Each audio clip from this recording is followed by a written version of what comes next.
하나님께서 사랑하시는 우리 애원교회 성도 여러분, 우리가 살아가는 세상은 쉽지 않고 단순하지 않습니다. 만만하지 않고 복잡하고 넉넉하지 않고 치열하게 살아가는데요, 여러 환경과 여러 일들을 만나지요. 일찍이 경험하지 못한 코로나로 인해서 교회가 방송 예배를 드리고 있고, 또 어려운 시절에 우리가 처해 있습니다. 그러나 어렵고 복잡한 환경일지라도 하나님이 우리 애양원교회를 향한 사랑과 성도들을 향한 은혜는 여전히 변함없음을 확신하시고, 오늘도 귀한 예배를 통해서 주님께서 우리에게 주시는 메시지가 있고 위로와 소망이 있는 복된 하나님께 영광되는 시간 되기를 예수님의 이름으로 간절히 바랍니다. 아멘. 여러분, 지난주 화요일은 정월 대보름이었습니다. 지금이야 정월 대보름이 시골도 이제 좀 가벼워진 것 같아요. 원래는 한국에는 3대 명절이 있는데 3대 명절은 추석과 설날 두 개만 있는 게 아니라 정월 대보름까지 쳐서 3대 명절이었습니다. 그리고 나머지는 뭐 그냥 소소한 그 명절이나 날들이었고요. 3대 명절 중에 하나였던 정월 대보름이었는데 지금은 거의 퇴색되고 산업화되고 도시화되다 보니까 거의 사라져가는 추세입니다. 근데 저 어렸을 때만 해도 시골에서는 그것을 참 많이 지켰어요. 찰밥을 집집마다 했고 뿐만 아니라 나무를 많이 했었습니다. 그리고 여러 가지 일을 했어요. 연날리기도 하고 쥐불 넣기도 하고 집불 태우기도 했고요. 띠배도 띄우고 그랬습니다. 여러분, 연날리기 한 번씩 해보셨지요? 방패연, 가오리연, 요즘은 뭐 새 모양 연, 별별 모양의 연이 많던데, 원래 연날리기를 하면서요, 대보름에 연날리기를 하면서 그냥 놀이로 한 것이 아니고요, 심심풀이로 한 게 아니고, 그 연에 지난해에 있었던 나의 아팠던 일들, 슬펐던 일들, 집의 우한, 아픔과 정말 다시 회상하기 싫었던 그런 일들과 추한 것들을 그 연에 실어 보내는 겁니다. 그래서 높이 띄운 연이 날아가고 있을 때 지난해 아팠던 일들을 실어 보낸 연을 자르는 거예요. 잘라보내서 연이 멀리 멀리 떠나가도록 만드는 것이 대보름에 날리는 연의 유래입니다. 집불 태우기는요, 쥐불놀이는 따로 있고요. 쥐불은 농사를 위해서 부르는 거고, 집불은 동네의 큰 터에 집다발이나 불 놓을 것을 이렇게 쌓아놔요. 쌓아놓고 그 불을 사릅니다. 그러면서 보름달을 맞이해요. 그 의미는요, 거기도 의미가 있어요. 그냥 불장난하듯이 따뜻하게 떼려는 게 아니고요, 그 동네에 있었던 한 해에 안 좋았던 일들을 다 태워서 날려보낸다라는 뜻입니다. 또 하나, 우리 전라북도 지역 부안 지역에는 띠뱃놀이라고 있어요. 띠로 배를 만들어서, 그 띠라고 하는 것이 이제 풀 있잖아요. 풀, 띠풀 큰 거, 그거로 엮어서 배를 만들어서 보내는 놀이예요. 근데 그게 조그만하게 축소돼서 지푸라기로 배를 만들어서 그 배에 쌀과 대추와 밤, 그리고 자기가 원하는 만큼의 돈을 넣어요. 넣어서 우리 집안에 나에게 있었던 우환이나 액환을 거기다 실어서 시냇가에 흘려보내는 겁니다. 제가 왜 목사님 미신 그런 게 뭐 제가 이걸 소개하는 이유가 있어요. 어렸을 때요, 제가 정월 대보름만 되면 저는 그렇게 나가 놀기를 좋아했습니다. 진짜 추운데 막 나가서 친구들과 팽이치고 얼음 깨고 놀다가 내과에나 또래 돈을 주서요. 이렇게 띠배에 돈이 있는 거예요. 돈을 주워서 딱 와서, 와, 나 돈 주웠다고 얘기하면, 야, 어디 하면서 서로 다 봤어요. 막 1,000원짜리도 있고 동전도 있고. 그래서 돈을 막 주웠어요. 돈을 주웠다고 아버지한테 말하니 아버지가 기겁하시는 거예요. 빨리 제자리다 갖다 놔라. 그때는 몰랐어요. 왜 그러지? 돈 주웠는데. 그게 띠배의 돈이었던 거예요. 아버지는 그 의미를 알죠. 저는 몰랐죠. 그냥 돈 주웠으니까 이걸로 과자 사 먹고 뭐 해야지, 그 생각만 했죠. 근데 그런 의미가 있었던 거예요. 그 배에 나의 우환이나 아팠던 일들, 안 좋은 것을 담아서 흘려보낸 건데, 그걸 돈을 주워서 가져왔으니 부정탄다고 생각하셨음이 분명해요.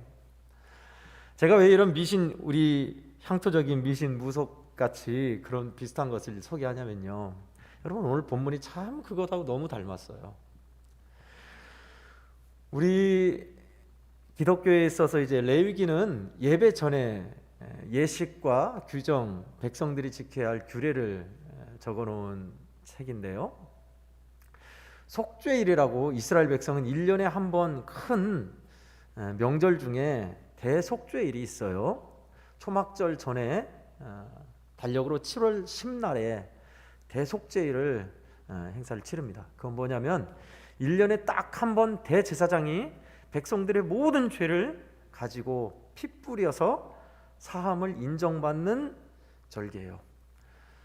5마리의 제물이 필요했습니다. 먼저는 지성소로 들어가기 위해서 대제사장이 자신을 정결케 하기 위해서 송아지를 잡아서 피를 흘려서 제단에 드려야 했고요. 그리고 난 다음에 예식을 치릅니다. 예식을 치를 때 또 염소 2마리, 송아지 1마리, 염소 2마리, 양 2마리, 총 5마리의 제물이 필요했어요.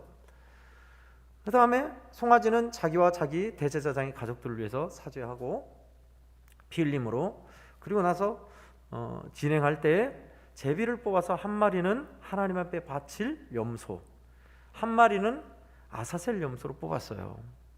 그래서 하나님께 바칠 염소는 목에 빨간색 수건 같은 거를 띠를 맺고, 아사셀 염소는 뿔에 빨간색 줄을 맺다고 그래요. 그래서 염소 1마리는 하나님께 드릴 거는 잡아서 피를 뿌려서 번제로 드리고요, 1마리 염소는 아사셀 염소로 구분을 해서 2 손으로 안수해서 모든 백성의 죄를 전가합니다. 그리고 염소를 끌고 가요.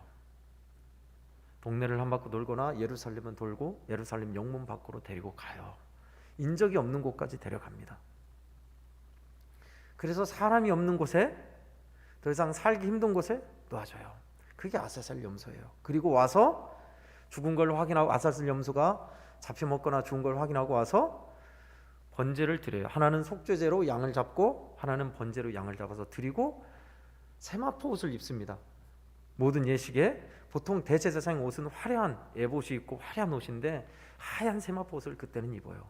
그 모든 일을 하고 나서 목욕을 하고 끝 마치는 것이 대속죄일의 절기였습니다. 그 일을 통해서 이스라엘 백성들이 1년의 모든 죄가 속죄받는 절기예요. 그러니까 아주 중요하죠. 근데 여러분, 굉장히 독특하지 않아요? 아사셀 염소 말입니다. 보통 하나님께 예배드리는 것은 동물을 잡아서 피를 쏟고 피를 뿌리거나 불살라서 드리는 것이 보통 정기적인 모습이에요. 굉장히 독특합니다. 그리고 아사셀 염소는 많이 또 다루지는 않았지요. 제가 우리 양원교회 오고 나서 했던 설교, 횟수 한 3년 되죠. 했던 설교를 한번 다 살펴봤어요. 아사셀 염소 설교를 했는가? 다행히 안 했더라고요. 그래서 하게 됐습니다. 이맘때에 제가 초기에 연애 또는 띠배에 내 아픔과 추한 것과 우환들을 실어 보낸 것처럼, 전가해서 보낸 것처럼, 어쩌면 아사셀 염소가 그렇게 닮았어요. 그래서 오늘 제목을 아사셀 연을 날이다 라고, 아사셀 염소와 우리 연 날리기가 참 비슷해서 그렇게 잡았습니다. 저는 오늘 이 아사셀 염소를 통해서 하나님께서 주시는 메시지를 2가지를 나누고자 합니다. 먼저 첫 번째는요, 아사셀 양이 되십시오 라는 겁니다. 아사셀 염소인데 왜 아사셀 양으로 대체했냐? 그러면 나더러 우리더러 온갖 죄와 욕을 보란 말이냐? 그런 뜻이 아닙니다. 아사셀 염소가 보냄 받을 때는요, 그냥 얌전하게 너는 이제 광야로 가서 죽을 거야 하고 끌고 간 게 아니래요. 아사셀 염소가로 지정된 염소는요, 끌고 갈 때 동네 사람들이나 수많은 사람들이 내 죄, 추하고 더러운 죄니까 그 죄를 미워해야 한다는 의미로 염소를 매로 때리고 몽둥이로 때리고 돌로 던지고 해서 염소를 괴롭힌답니다. 그래서 염소가 돌에 맞고 매로 몽둥이로 맞아서 피를 흘리게, 그렇게 피를 흘리고 괴롭힘을 당해서 매매 하면서 염소는 끌려가요. 해서 그 지역을 다 돌고 나서 피 흘리면서 염소는 광야로 가는 겁니다. 광야로 가면 염소의 그 피냄새를 맡고 일이나 늑대가 쫓아오는 거죠. 그리고 인적이 없는 곳, 드문 곳에 그 염소를 둡니다. 그러면 그 염소를 잡아먹기 위해서 일이나 늑대가 와서 잡아먹는 거예요. 그것을 확인하고 죽었구나 하고 온대요. 그런데 간혹 명줄이 긴 염소가 다시 오는 수가 있대요. 그러면 그 염소를 다시 데려다가 높은 낭떠러지에서 떨어뜨려서 죽음을 확인한답니다. 반드시 죽어야만 한 염소, 피 흘려야만 한 염소였던 것이죠. 여러분, 이 아사셀 염소의 의미는 뭘까요? 그렇습니다. 우리의 악한 습관과 관습과 죄를 내 대에서 끊는다라는 의미입니다. 더 이상 이런 악한 악행이 대물림되거나 이어져서는 안 된다라는 의미로 용단함으로 우리는 아사셀 양이 되어야겠습니다. 예수님은요, 누가복음 10장 3절에서 마치 아사셀 양처럼 내가 너희를, 우리 제자들입니다, 예수님을 믿는 자들을 보내는 것이 어린 양을 이리떼 가운데 보냄과 같도다 하셨어요. 왜 그러죠? 예전에도 한번 말씀드렸듯이 사자와 호랑이로 보내면 얼마나 좋아요. 감히 범접하지 못하게 꼼짝 못하게 만들어서 예수님께 데리고 오면 좋잖아요. 그러나 우리를 어린 양으로 보낸대요. 왜죠? 그래요, 피 흘리라고, 잡아먹히라고. 그런데 신기한 건요, 주님이 보낸 양의 피 흘림을 보고 잡아먹은 양과 늑대가 먹고 나서 변한다는 사실입니다. 할렐루야, 아멘. 그것이 주님의 방법이었어요. 저와 여러분이 아사셀 양이 되어 이리와 늑대에게로 가게 보내신 겁니다. 말씀드렸듯이 온갖 죄와 욕을 내가 짊어지오라는 뜻이 아닙니다. 우리에게 있어서, 우리 현실에 있어서 악행과 관습을 더 이상 대물림하지 않게 하라라는 뜻입니다. 지금은 없어졌습니다. 각 동네마다, 저 어렸을 때도 동네 청년들 형이 있었어요. 진짜 무서운 건 동네 형들, 청년들이었습니다. 왜 그러죠? 부모에게 배은 망덕하고 망나니질해서 사는 녀석이 있으면요, 형들이 잡아다가 호되게 혼내요, 때려요. 다시는 그러지 못하도록 만드는 것이 동네마다 있는 관습 중에 하나였어요. 동네마다 또 달랐어요. 그리고 형들이 무서워가지고 막 형들이 아래 아이들 막 불러다가 줄바따하고 때리고 그런 것도 있었어요. 그런데 대부분요, 야, 우리는 그러지 말자, 우리 때 끝내자 라고 했던 사람이 있어서 사라졌어요. 여러분, 이게 아사셀 양입니다. 제가 말씀드리는 악행과 관습을 우리 대에서 끝낸다. 더 이상 우리 후세에게 안 좋은 걸 물려주지 말자. 그것이 아사셀 양이에요. 여러분은 여러분의 자녀들에게 여러분이 고생했던 것처럼 배고프고 멸시받고 정말 고생한 가난을 물려주고 싶습니까? 가난을 대물림해주고 싶지 않아서 여러분이 고생하더라도 아들에게, 딸에게 좋은 거 주려고 고생하는 거 아닙니까? 예, 그래요. 이해합니다. 당연하죠. 근데 여러분, 훨씬 중요한 게 있어요. 왜 신앙생활과 하나님을 향한 헌신과 사랑은 대물림할 생각을 안 합니까? 가난과 고생하는 것은 대물림 안 하도록 그렇게 애쓰시면서 좋은 것은 대물림 하셔야 하고요, 안 좋은 것은 잘라내야 돼요. 그게 오늘날 아사셀 양의 모습으로 사는 겁니다. 저는요, 교회도 마찬가지라고 생각해요. 우리 선조 때 잘못한 것이 있으면 우리 때 끝내야 돼요. 복되게 마무리 시켜야 돼요. 그게 계속 진행 중이 되면 안 됩니다.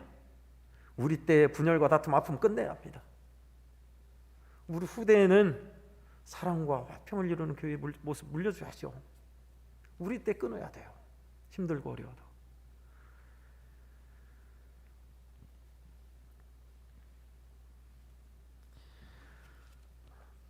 저는 인디언 이야기를 좋아하는데요, 바람이 전해준 인디언 이야기라는 책을 작년에 읽었습니다. 그 중에 나와 있는 내용을 하나 소개해드리고자 합니다.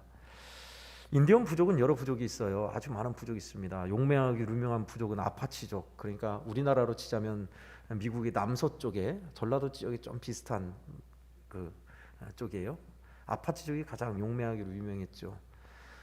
그 다음에 이제 수우족도 있는데요. 수우족은 넓은 들판에서 들소떼를 사냥하면서 살았던 족입니다. 아주 수우족도 용맹하기로는 둘째가면 서러운 그런 부족이었죠. 뭐 체로키족은 산골에서 사는 인구가 많은 족이었고요. 수우족에 있는 이야기입니다. 들소를 잡아서 사는 큰 부족인데 수우족과 폭스족은 늘 싸우는 부족이었대요. 근데 하루는 전투임에서 폭스족이 어느 한 소녀의 어머니 아버지를 죽이고 많은 피해를 입히고 폭스족이 달아났어요. 그래서 그 소녀는 어렸을 때 부모를 잃고 할머니 밑에서 자랐습니다. 할머니 밑에서 자랐던 그 소녀는 참 아름답고 매력 있는 여성이 되었어요. 그래서 어느 청년도 다 좋아하고 청혼할 만큼 그 부족에서 진짜 제일 예쁘고 현숙한 여인이 됐어요. 그래서 부족에서 진짜 실력 있는 젊은이, 전사, 청년 모두가 다 청혼을 했지만 수족 전통은 여성이 청혼을 받아들이지 않으면 결혼이 이루어지지 않아요. 그렇게 어쩐 일인지 어렸을 때 부모를 폭스족에게 잃었던 그 여인은 30이 가까우기까지 결혼을 안 한 거예요. 그런데 어느 날 백인이 수족과 폭스족이 맨날 싸우고 서로 원수로 사니까 백인 장군이 휴전을 만들려고 두 부족을 모이게 했고 휴전 협정이 이루어진 겁니다.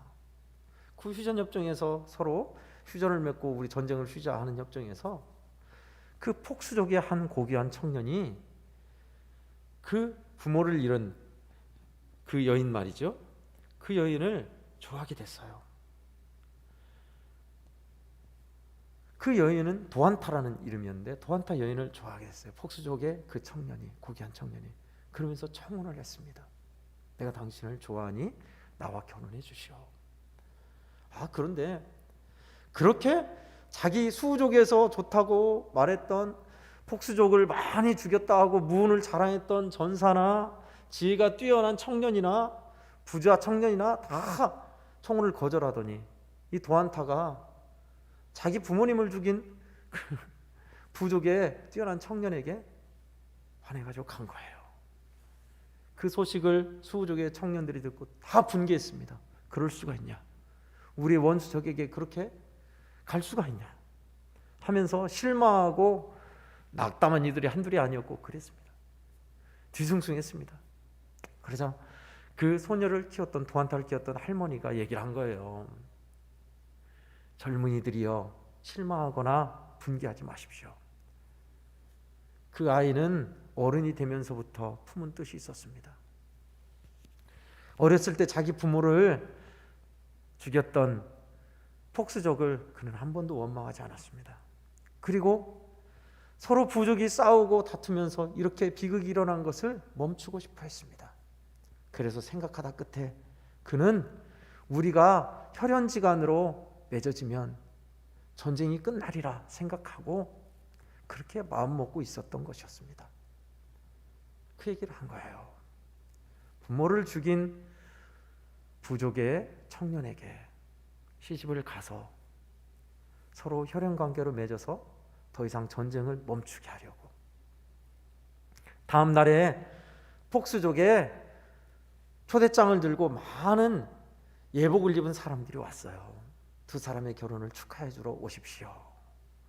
그래서 수족도 그 여인의 뜻을, 도안타의 뜻을 받아들이고 그 예식에 참여하고 두 부족은 평화의 노래를 부르면서 더 이상 전쟁이 일어나지 않고 평화롭게 지냈다는 인디언의 부족의 이야기입니다.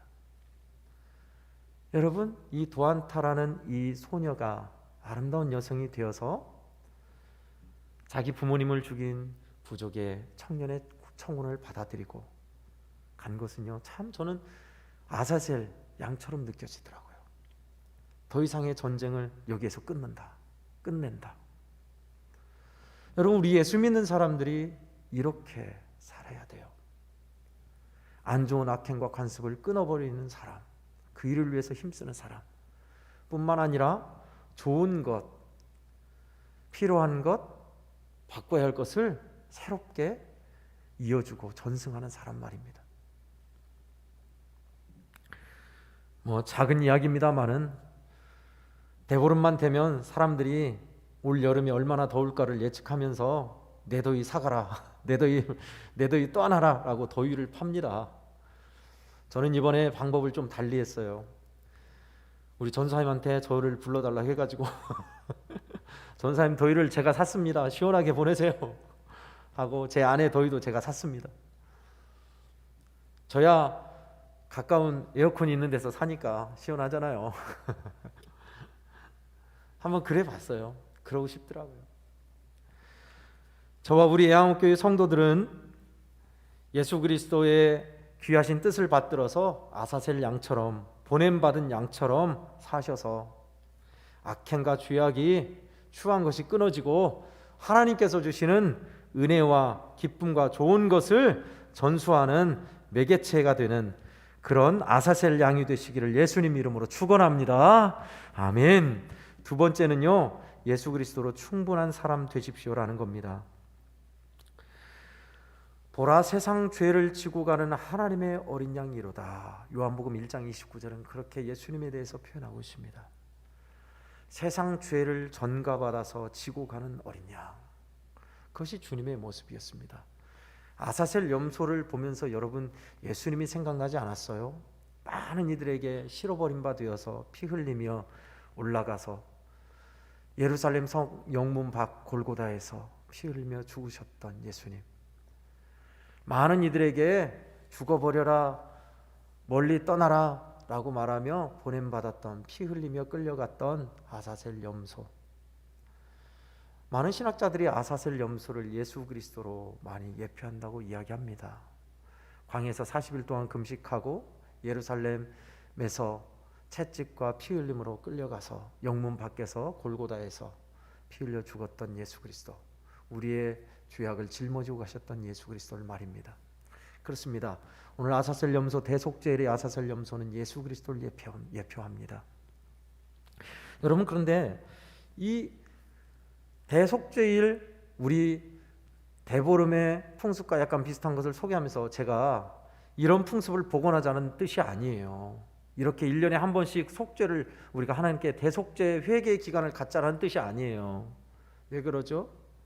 이미 예수님의 십자가의 피로 우리는 속죄함을 받았기 때문에 그래요.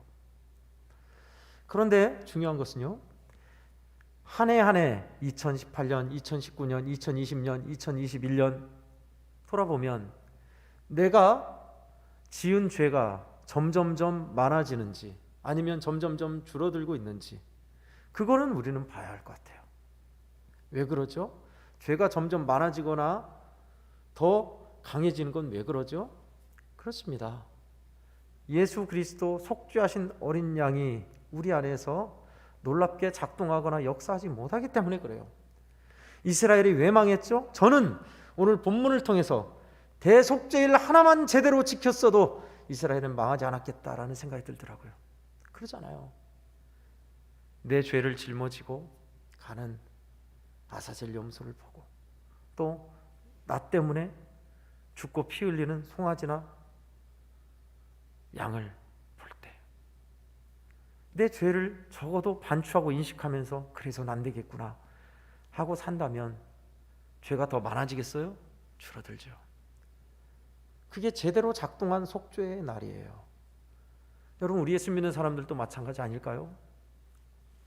주님을 생각하고 십자가를 생각하면 우리의 죄가 점점 죽어지고 순화되고 약해지고 횟수가 줄어들고, 그것은 제대로 우리 안에서 예수님이 일하시고 작동하시는 거예요. 그러나 그것이 없다면요, 그것이 제대로 작동 안 된다면요, 당연하죠. 옛 모습으로 돌아가거나 죄가 더 많아지거나 전혀 변화가 없거나. 그래서 중요한 겁니다. 세상 죄를 지고 가는 하나님의 어린 양이로다. 이 어린 양 예수 그리스도로 충분한 사람 말입니다. 적어도 충분하게 되려고 하는 사람 말입니다. 여러분은 예수님으로 충분하며 만족하며 사십니까? 저는 아멘이라 대답하고 싶습니다. 왜 싶습니다라고 했을까요?